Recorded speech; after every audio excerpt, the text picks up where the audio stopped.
Well, cost of living and tax reform will be front and centre at the next election after Peter Dutton threw his support behind Labor's rejigged tax changes. Joining us now, a new panel of revved up, unshackled backbenchers, Labor's Julian Hill and the Liberals' Keith Wolahan. Good morning to you, gentlemen. Let's get spicy. Keith, to you first. Your boss said that he wants to reward aspiration and cut out bracket creep. What measures do you think would do that?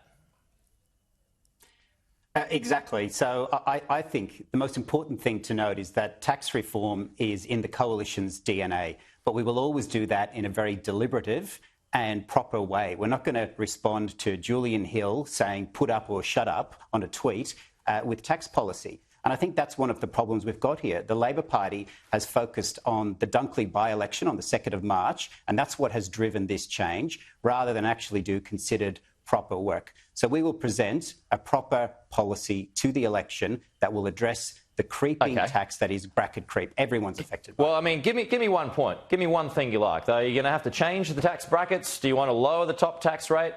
Give me an idea. Well, this is the problem. And you're doing your job, Peter. You know, you're trying to extract a particular policy that then we're stuck to, and then we won't actually deviate left or right from that. We're going to do our homework. We don't have all of the resources that the government has. We're going to use the Parliamentary Budget Office. We're going to make sure that we put a proper costed policy to the Australian people. We're not going to do this just focusing on a by-election. OK.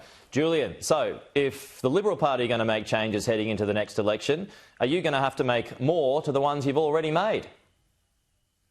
Well, we're focused on getting Labor's tax cuts through the Parliament, delivering a tax cut to every Australian taxpayer. That's all 13.6 million, not just a select few.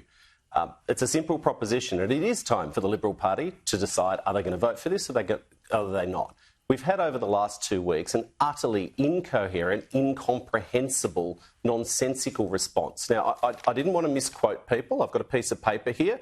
We had the Shadow Treasurer saying, of course we're going to try and stop it. A move away from the Stage 3 tax cuts would not be something we can support. It was Marxism, yet by the afternoon he said he might vote for them. We had Susan Ley, the Deputy Leader, saying we'll fight this legislation in both Houses of Parliament. That's our position. We're going to roll it back. That's our position. Matt Canavan, I don't support the government's changes. Peter Dutton actually said he was going to call an election on something that he now says he's going to vote for.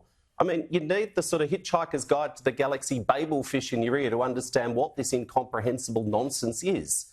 And that is the point. Do they support greater tax cuts for low and middle income Australians, doing it tough in a cost of living crisis, or not? That's the put up or shut up. It is time to vote over the next couple of weeks. Do they support tax cuts for all Australian taxpayers or not? Well, they said they're going to do that. But, Keith, how do you attack the government now over a broken promise if you've supported it? Well, this is the issue. You've seen here from Julian Hill. He's one of the more entertaining members of the House. I enjoy listening to his speeches. I enjoy reading his social media. He's all about the line. He's all about the politics. But Australians deserve more. I think Julian misses being in opposition. He's listed attack points on the Coalition. We're the opposition. They're in government. And it was the Prime Minister who looked down the camera and said, my word is my bond. Even a week before this was announced, a week before they all flew back up to Canberra to have that party room meeting that they had where they endorsed this, the Prime Minister was acting like nothing was happening. He didn't let Australians into his trust. And that's what this is about. It's about trust. And Australians will have a point where they will decide whether they trust this Prime Minister. Julian, promises were made, promises were broken, but are you betting folks will forget that if they've got a few extra bucks in their pocket? Well, good government is not about sitting by when circumstances change, when people are doing it tough, wringing your hands and saying, oh, well, that's really bad, I wonder what will happen. When the right thing to do when economic circumstances change is to adjust your economic policy, and that's what the government is doing. Adjust the Prime Minister's been up front. He went to the National Press Club.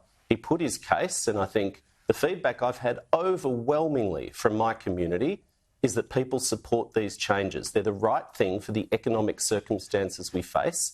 Fairer tax cuts for every Australian taxpayer without adding to inflation. It's the right thing to do at the right time. Quick one here. Workers can screen calls from their bosses after hours if Tony Burke gets his way on IR. What would happen if you did that, Julian? Well, yes, I get calls at all hours, but I don't think we're the example. Look, it's actually a really interesting policy issue for anyone. If you think about the labour market changes, we're a more technologically connected society. And for many workers, there are just unreasonable demands. There's an expectation in some workplaces that people are available 24/7, that they're supposed to take calls, supposed to respond, supposed to be on call, and that's not part of their employment deal. Now, you know, we haven't settled on a final set of changes. There's a set of propositions being discussed in the Senate. We're talking with business, we're talking with unions, we'll talk with the crossbench. And I think it's about how you strike the balance. I think most people would accept that there should be some new regulations given the change in modern workplaces, but it's about how you strike that balance. But I think it's a genuinely interesting issue for our society to think, well, where do you draw the line, particularly for low-paid workers who are not remunerated like executives, they're not remunerated or have the expectations that come with Keith's job and my role. They're average, everyday workers that are paid to do a job for a certain number of hours. Is it reasonable to expect them to respond 24/7? 30 seconds left to respond to that, Keith. I mean, does this unfairly target the bosses? I think it unfairly targets the economy. The last thing the economy needs right now, and small and medium businesses need, is extra cost, extra complexity. So when this came before Senate estimates, it took 15 minutes to explain what a casual worker is. Now, if you speak to any employer or employee, they'll be able to answer that in plain English. The one problem from this government is they don't know how to speak in plain English because they've never actually run businesses and don't know how hard it is and the risk that people take in putting those together and keeping them alive. You do know that's a silly line they use, and that we've got numerous people who've run and operated successful small and medium-sized businesses. I'll just make that point. It's a silly line that we hear, and our members run small Julian's businesses all about too. silly lines. So. We're out of time. Silly lines or not, we're out of time. Gentlemen, good to talk. We'll chat to you again soon.